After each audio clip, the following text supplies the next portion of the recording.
भाजपचे नेते आणि राज्याचे मंत्री चंद्रशेखर बावनकुळे यांनी सोशल मीडियावर सुरू असलेल्या टीकेवर अखेर प्रतिक्रिया दिली। सांगलीत बोलताना त्यांनी आपल्या लग्नापूर्वीचा एक खुमासदार किस्सा सांगितला। प्रेम जुळलं तेव्हा लग्नाआधी पत्नीसोबत पिक्चर बघायला गेल्यानंतर पोलिसांनी पकडले होते आणि त्यानंतर 7 दिवस जेलमध्येही राहायला लागल्याचे बावनकुळे यांनी सांगितले। अल्पवयीन मुलगी पळून नेल्याचा माझ्यावर आरोप करण्यात आला होता, असेही ते म्हणाले। सांगलीत आयोजित करण्यात आलेल्या एका कार्यक्रमात ते बोलत होते। बावनकुळे म्हणाले की आमचे प्रेम जुळले तेव्हा ती 16 वर्षाची आणि मी 20 वर्षाचा होतो। दोघेही अल्पवयीन होतो।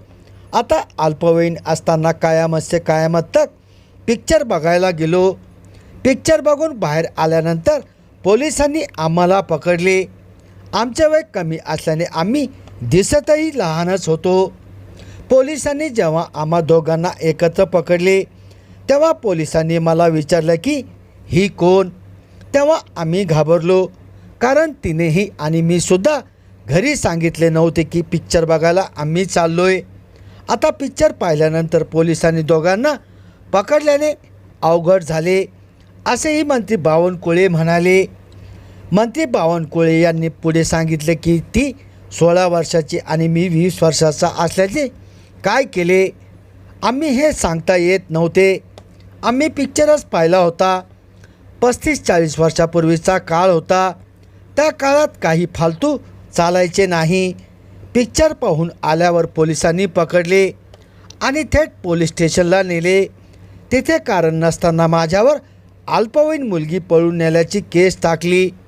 मी 7 दिवस सेंट्रल जेलला होतो। 1.5 वर्षे मी कोर्टाच्या फेऱ्या मारल्या। माझी बायको वारंवार सांगायची की मी पळून आलेली नाही, मी माझ्या मनाने आले, पळून आणलेले नाही। पण अल्पवयीन मुलीचा जबाब घेतंय कोण? तिथे तिच्या आईवडिलांचा जबाब घेण्यात आला। आईवडिलांनी सांगितले की त्यांना याबाबत काहीच माहीत नाही। तिच्या भावाने मुलगी गायब झाल्याचा जबाब दिला। शेवटी आमचे लग्न झाले। माझ्या बायकोनेही कोर्टात सांगितले की मी पळून गेली नाही, माझ्या नवऱ्याला मीच पळून नेले, असेही बावनकुळे म्हणाले।